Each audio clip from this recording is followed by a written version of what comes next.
Bismillahirrahmanirrahim. Assalamualaikum warahmatullahi wabarakatuh. Bagaimana kabarnya anak-anak? Semoga tetap semangat ya. Dan jangan lupa tetap jaga kesehatan. Nah, hari ini kita akan belajar pelestarian tumbuhan dan hewan. Simak dengan baik ya. Pelestarian tumbuhan. Tujuan dari pelestarian tumbuhan adalah untuk mencegah kepunahan, kemudian juga mencegah terjadinya bencana alam akibat pemanfaatan tumbuhan yang berlebihan, dan juga menjaga habitat serta sumber makanan bagi hewan. Cara melestarikan tumbuhan dapat dilakukan dengan dua cara, yaitu in situ dan ex situ. In situ adalah pelestarian yang dilakukan di habitat asli tumbuhan tersebut. Contohnya adalah taman nasional dan cagar alam. Kemudian kalau pelestarian ex situ, itu adalah pelestarian yang dilakukan di luar habitat tumbuhan. Contohnya kebun raya. Lalu apa saja ya tumbuhan langka di Indonesia yang harus dilestarikan? Nah, ini dia, bunga bangkai. Bunga ini tumbuh tinggi menjulang ke atas hingga mencapai 4 meter. Bunga bangkai ini berbunga sekitar 5 tahun sekali. Habitat asli bunga ini ada di hutan Sumatera. Kalau yang ini anak-anak sudah tahu ya, yaitu bunga Rafflesia. Ketika bunganya mekar, diameternya bisa mencapai 1 meter dengan berat 10 kg. Saat ini, populasi bunga ini semakin menyusut karena habitatnya yang semakin sempit, karena adanya alih fungsi hutan menjadi area pertanian, pemukiman, atau pertambangan. Nah, kalau yang ini adalah pohon cendana. Pohon cendana biasanya dimanfaatkan untuk pembuatan parfum. Harum dari kayu cendana ini bisa bertahan hingga ratusan tahun lamanya.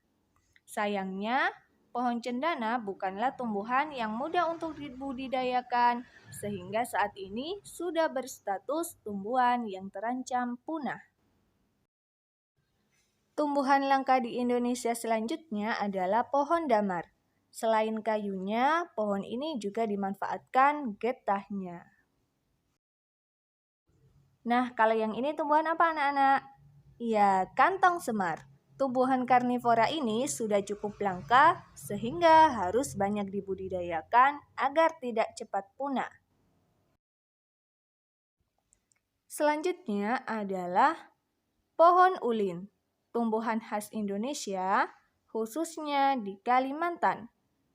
Kayunya sangat kuat dan digunakan untuk konstruksi bangunan. Sayangnya, pohon ini cukup sulit untuk dikembangbiakkan sehingga populasinya dapat menyusut jika habitat aslinya semakin berkurang. Kemudian, kalau yang ini mirip anggrek ya. Ini namanya adalah anggrek tebu. Adalah keluarga bunga anggrek yang paling besar dan paling berat. Bunga ini sangat unik karena meskipun batangnya sudah dipotong, namun bunganya tetap dapat bertahan hingga 2 bulan. Bunga anggrek tebu ini sangat langka sehingga termasuk ke dalam tumbuhan yang dilindungi. Nah, kalau yang ini adalah tengkawang. Tumbuhan khas Kalimantan yang banyak dimanfaatkan minyaknya. Pohon ini terdiri dari berbagai macam jenis, di mana 12 diantaranya saat ini sudah dilindungi pemerintah karena terancam kepunahan. Yang selanjutnya adalah daun payung. Daun ini banyak hidup di daerah Sumatera, memiliki daun yang sangat besar, lebar, dan juga kuat. Pada zaman dahulu, daun ini sering digunakan sebagai atap atau dinding di rumah-rumah. Nah, ada yang pernah lihat bunga ini? Ini adalah bunga Edelweiss Jawa atau bunga senduro.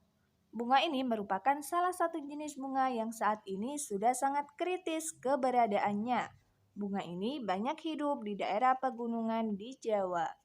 Bunga Edelweiss dapat tetap terlihat segar meskipun sudah dipetik dari tangkainya.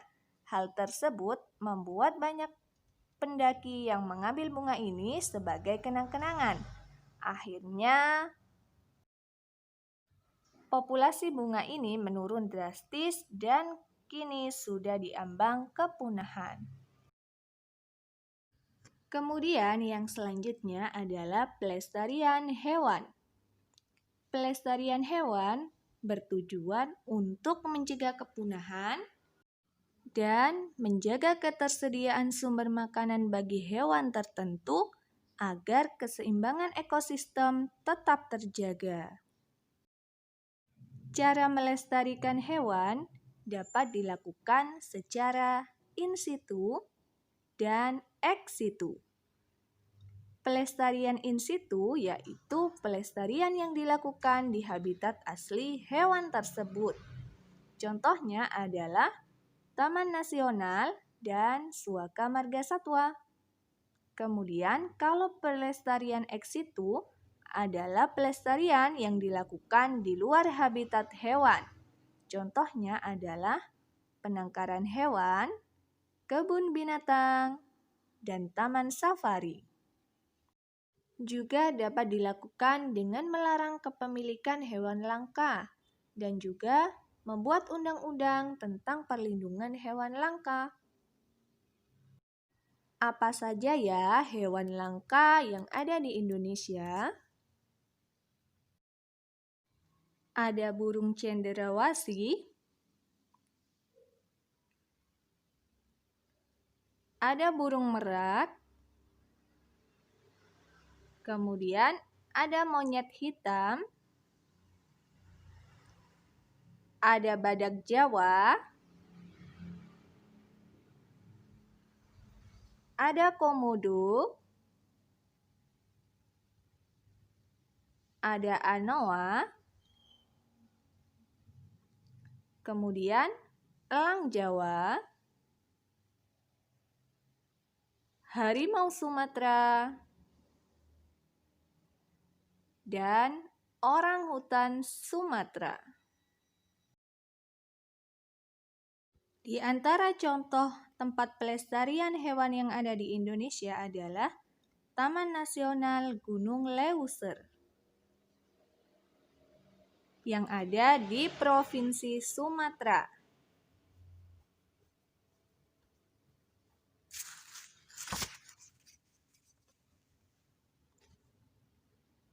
Kemudian ada Cagar Alam Rafflesia di daerah Bengkulu.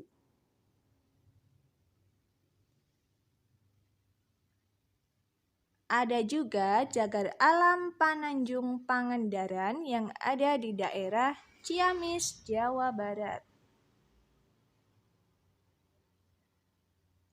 Nah, kemudian ada juga Suaka Marga Satwa Waikambas yang ada di Lampung. Kemudian ada Taman Nasional Ujung Kulon yang ada di Banten.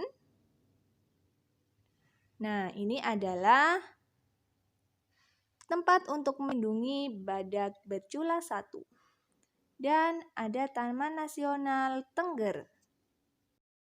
Ini adalah tempat pelestarian bunga Edelweiss. Kemudian yang ini adalah Pulau Komodo yang ada di Provinsi Nusa Tenggara Timur atau NTT.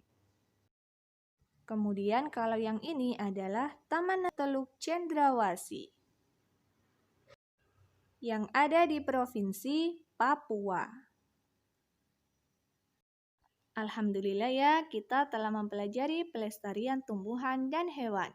Kita telah tahu tujuan pelestarian, kemudian cara melestarikannya, kemudian tumbuhan dan hewan apa saja yang perlu dilestarikan, dan tempat pelestarian tumbuhan dan hewan.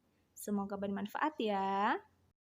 Kita tutup pelajaran hari ini dengan membaca doa kafaratul majlis. Subhanakallahumma wa bihamdika asyhadu an la ilaha illa anta astaghfiruka wa atubu ilaik. Ustaz akhiri, wassalamualaikum warahmatullahi wabarakatuh.